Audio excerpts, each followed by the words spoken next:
Dear student, स्वागत है आप सभी का किरोशा एकेडमी के इस ऑनलाइन यूट्यूब प्लेटफॉर्म पे।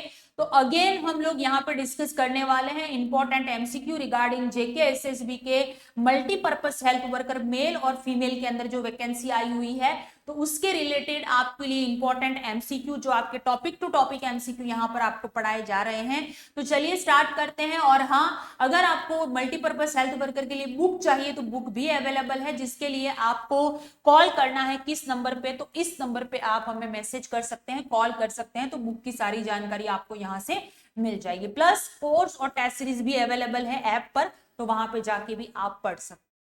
चलिए, तो which nutrient is most important for fetal brain development during fetal brain development during pregnancy. गर्भावस्था के दौरान भ्रूण के मस्तिष्क के विकास के लिए कौन सा पोषक तत्व सबसे महत्वपूर्ण है? आयरन, कैल्शियम, फॉलिक एसिड या आयोडीन? आंसर करिएगा, क्या राइट आंसर यहाँ पर रहेगा एवरीवन? यस। तो देखिए यहाँ पे इंपॉर्टेंट चीज है फीटल के ब्रेन के डेवलपमेंट के लिए, ठीक है। बाकी आयरन जो होता है, बच्चे में आयरन डेफिशिएंसी एनीमिया ना हो, माँ में मदर में भी ना हो, इसीलिए देते हैं, तो ये आंसर हो। कैल्शियम बच्चे की हड्डियां मजबूत करने के लिए ये और मदर के लिए भी जरूरी है। फॉलिक एसिड ड्यूरल ट्यूब डिफेक्ट ना हो, लेकिन ब्रेन के डेवलपमेंट के लिए आयोडीन बहुत जरूरी होता है।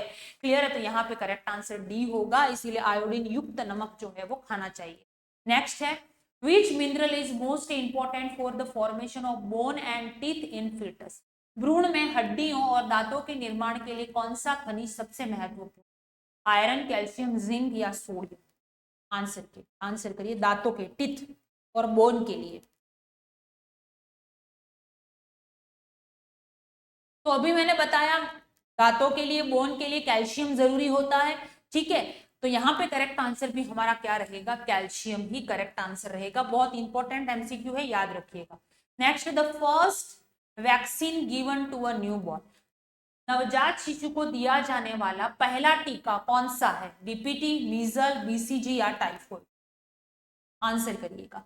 At the time of birth, यानी कि बच्चे का जब जन्म होता है, जन्म होते ही उसको विटामिन के देते हैं, उसके बाद में उसको ओपीवी का 0 डोज देते हैं, ओरल पोलियो वैक्सीन का 0 डोज देते हैं, बीसीजी देते हैं जो कि टीबी से प्रिवेंट करता है, बच्चे के अंदर लेफ्ट अपर आर्म में दिया जाता है, और उसके बाद में जो है वो हेपेटाइटिस बी का वैक्सीनेशन देते हैं।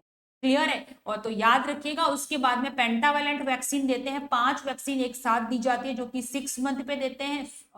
उसके बाद में 6 वीक पे देते हैं, 10 वीक पे देते हैं, और वापस से 14 वीक पे दिया जाता है, फिर बूस्टर डोज लगते हैं। इस तरीके से जो है वो सारी वैक्सीन बच्चे के अंदर कवर अप करते हैं। तो यहाँ पे न्यूबॉर्न बेबी में at the time of birth BCG vaccine लगाते हैं। बाकी डीपीटी, डिप्थेरिया, पर्टुसिस, टिटनस और इन्फ्लुएंजा और हेपेटाइटिस बी जो है ये पेंटावेलेंट वैक्सीन के अंदर आता है। एग्जाम में पूछा गया है बहुत बार, याद रखिएगा। इसमें आता है पेंटावेलेंट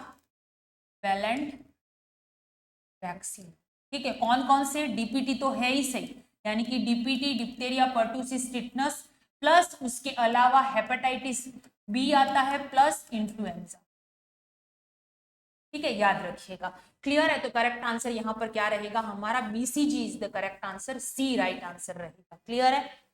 नेक्स्ट आगे बढ़ते हैं। Which vaccine is given at birth to protect against hepatitis B? Hepatitis B से सुरक्षा के लिए जन्म के समय कौन सा टीका दिया जाता है? DPT, OPV, hepatitis B vaccine या मीजल्स वैक्सीन? आंसर करिएगा। हेपेटाइटिस बी से प्रिवेंट करने के लिए कौन सी वैक्सीन देते हैं? इतना इजी क्वेश्चन है आपके सामने, आंसर करिएगा। और क्लास को एक बार शेयर भी करना, ठीक है ना। तो कौन सी वैक्सीन देते हैं हेपेटाइटिस बी से प्रिवेंट करने के लिए? हेपेटाइटिस बी देना पड़ेगा, तो यहाँ पे करेक्ट आंसर सी। बाकी डीपीटी अभी मैंने बताया, पेंटावेलेंट के बारे में, ओपीवी ओरल पोलियो वैक्सीन होती है, और मीजल्स वैक्सीन जो रहती है वो बच्चे को 9 मंथ पे देते हैं। कब देते हैं? 9 मंथ पे दिया जाता है। नेक्स्ट आगे बढ़ते हैं। Which vitamin is routinely given to a newborn after birth? किस विटामिन को नवजात शिशुओं को जन्म के तुरंत बाद नियमित रूप से दिया जाता है?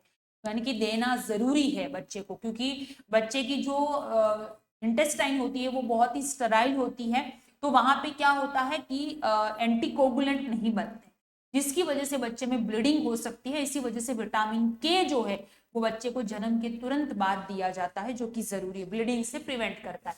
यहाँ पे विटामिन के जो है वो करेक्ट आंसर रहेगा। बाकी विटामिन सी जिसको हम बोलते हैं एस्कॉर्बिक एसिड, ठीक है, एस्कॉर्बिक एसिड जो खट्टे चीजें जो होती हैं जैसे कि आंवला हो गया, दही हो गया, उसके अंदर आपको देखने को मिलेगा। विटामिन B12 जिसको हम साइनो कोबालामाइन बोलते हैं, विटामिन B12, ठीक है। उसके बाद में विटामिन ए जिसको हम रेटिनॉल बोलते हैं, यानी कि आंखों के लिए बड़ा जरूरी होता है विटामिन ए वगैरह, नहीं होता है तो नाइट ब्लाइंडनेस वगैरह होता है अगर इसकी कमी हो जाती है। तो नेक्स्ट है the yellow discolouration of skin and eye in newborn is called, नवजात शिशु में त्वचा और आंखों का पीला पड़ जाना क्या बोलते हैं? साइनोसिस, एनीमिया, जॉइंडिस या पैलर? आंसर करिएगा, क्या राइट आंसर रहेगा? पीला पड़ जाना, ये रिस्क बच्चे में हमेशा होती है क्योंकि क्या होता है कि बिलिरुबिन का लेवल अगर बच्चे में धीरे धीरे बढ़ रहा है, ठीक है ना, तो ऐसी सिचुएशन में क्या होता है कि बच्चा जो है अनकॉन्जुगेटेड बिलिरुबिन को कॉन्जुगेटेड में चेंज करना जरूरी है। अगर ये नहीं हुआ तो बच्चे में बिलिरुबिन का लेवल बढ़ता है। दो तरीके से होता है, इसको हम जॉइंडिस बोलते हैं। जैसा कि आपको पता है अगर बच्चे में बिलिरुबिन का लेवल बढ़ रहा है मतलब कि ये जॉइंडिस होता है। तो जॉइंडिस जो होते हैं वो दो प्रकार के होते हैं। एक जो जॉइंडिस होता है वो होता है पैथोलॉजिकल जॉइंडिस, पैथोलॉजिकल। एक जो होता है जिसको हम फिजियोलॉजिकल, दो तरीके के जॉइंडिस, फिजियोलॉजिकल। तो ये पैथो पहला होता है और ये दूसरा होता है। जो पैथोलॉजिकल जॉइंडिस होता है वो बच्चा जैसे ही जन्म लिया विद इन 24 आवर, अगले जो भी बच्चे का जन्म हुआ उसके विद इन 24 घंटे के अंदर अंदर उसको जो बिलिरुबिन का लेवल है वो ज्यादा देखने को मिलेगा, उसको हम बोलते हैं पैथोलॉजिकल। दूसरा होता है फिजियोलॉजिकल, यानी कि डिलीवरी के 3 दिन के बाद में, यानी कि बच्चे की डिलीवरी हो गई, बेबी डिलीवर हो गया, उसके बाद में 3 दिन के बाद में ये फिजियोलॉजिकल जॉइंडिस होता है, उसको हम फिजियोलॉजिकल जॉइंडिस बोलते हैं। प्लस एक इंपॉर्टेंट चीज, पैथोलॉजिकल जॉइंडिस होता है वो किसी भी इंफेक्शन की वजह से या फिर अगर मदर्स नेगेटिव है, RH नेगेटिव मदर है तो उसमें कॉमनली देखा जाता है। अगर विद इन 24 आवर में होता है तो इसको ट्रीटमेंट की जरूरत होती है, जिसमें सनलाइट, फोटोथेरेपी और एक्स्ट्रा मेडिसिन वगैरह की जरूरत पड़ती है। ज्यादा हो गया तो फिर इसके अंदर ब्लड ट्रांसफ्यूजन भी करना पड़ता है, क्योंकि इसके अंदर कॉम्प्लिकेशन होता है कर्निक ट्रस, यानी कि ब्रेन के अंदर ये अगर चला गया तो अजीब अजीब सिम्टम लाता है, ठीक है। उसके बाद में होता है फिजियोलॉजिकल, जो जन्म के 3 दिन के बाद होता है। एक्सक्लूसिव ब्रेस्ट फीडिंग करवाना है, ज्यादा से ज्यादा सनलाइट देना है, ये अपने आप 6 से 7 दिन में खत्म हो जाएगा, ठीक है। तो यहाँ पे दो तरीके के होते हैं, तो यहाँ पे करेक्ट आंसर हमारा जॉइंडिस रहेगा। बाकी साइनोसिस आपको पता है, ब्लूइश डिस्कलरेशन अगर होता है तो हम उसको साइनोसिस बोलते हैं। एनीमिया मतलब कि हीमोग्लोबिन की कमी होना। पैलर मतलब कि इस तरीके का कलर यहाँ पर नहीं होता है। नेक्स्ट है the inability of a couple to conceive after 1 year of regular unprotected intercourse is called, नियमित बिना गर्भ निरोधक के संभोग के 1 वर्ष के बाद भी किसी दंपति का अगर गर्भ धारण न हो पाना क्या कहलाता है? स्टरलिटी बोलेंगे, इनफर्टिलिटी बोलेंगे, एमेनोरिया या फिर मेनोपॉज? आंसर करिएगा, क्या राइट आंसर रहेगा एवरीवन, और क्लास को एक बार शेयर करिएगा। तो इसको क्या स्टरलिटी बोलेंगे? नहीं, इनफर्टिलिटी इसका आंसर रहेगा। एमेनोरिया यानी कि absence of menstrual cycle. Menopause का मतलब होता है कि आफ्टर 45 ईयर ऑफ एज जो लेडी है उसके मेंस्ट्रुअल साइकिल बंद हो जाते हैं, उसको हम क्या बोलते हैं? मेनोपॉज। तो आंसर यहाँ पे बी रहेगा। Next, absence of menstruation is called menorrhagia, dysmenorrhoea, amenorrhoea या ल्यूकोरिया? आंसर करेंगे कि मासिक धर्म के न होने को क्या कहा जाता है? अगर किसी के मेंस्ट्रुअल साइकिल नहीं आता है तो उसको क्या बोलेंगे? आंसर करिएगा, व्हाट इज द करेक्ट?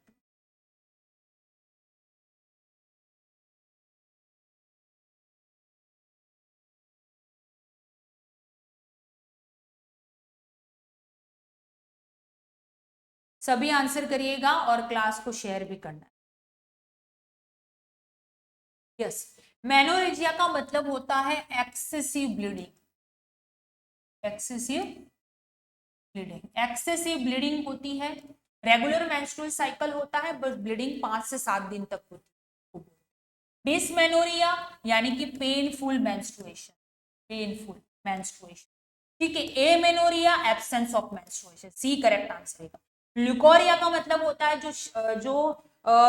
जिसको बोलते हैं हम लोग सफेद पानी जिसको बोलते हैं, श्वेत जो होता है उसको ल्यूकोरिया बोलते हैं, क्लियर है। नेक्स्ट आगे बढ़ते हैं।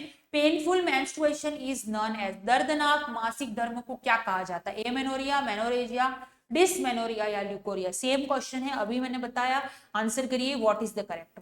Very easy question.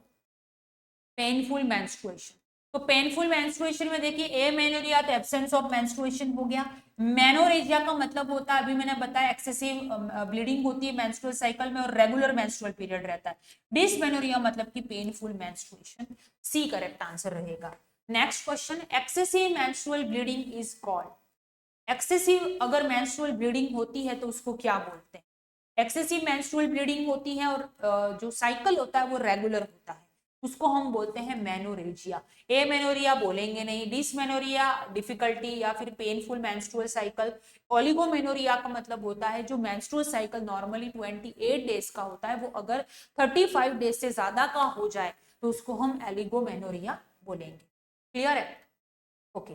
तो आज का हमारा जो टॉपिक था वो यहीं पे हम खत्म करते, दोबारा नेक्स्ट टॉपिक के साथ में हम लोग मिलेंगे। आपको छोटे छोटे टॉपिक इसलिए पढ़ाए जा रहे हैं ताकि आप क्विकली उसको देख सको और सारे क्वेश्चन यहाँ पे बहुत इंपॉर्टेंट है और आप इजी टू लर्न रहे, क्योंकि कम टाइम का होता है तो क्या हम जल्दी से उसको लर्न कर सकते हैं। इसीलिए हमने ये टारगेट सेट किया है कि आपको सारे एमसीक्यू कवर अप करवाए जाएंगे इसी तरीके से, ताकि आपके सारे टॉपिक जो है वो back to back cover up होते रहे। बाकी अगर आपको डिटेल में पढ़ना है, टेस्ट सीरीज चाहिए या बुक चाहिए, तो आप हमारे ऑफिशियल नंबर पे हमें कांटेक्ट कर सकते हैं। मिलते हैं नेक्स्ट क्लास में, तब तक के लिए पढ़ते रहिएगा एंड थैंक यू।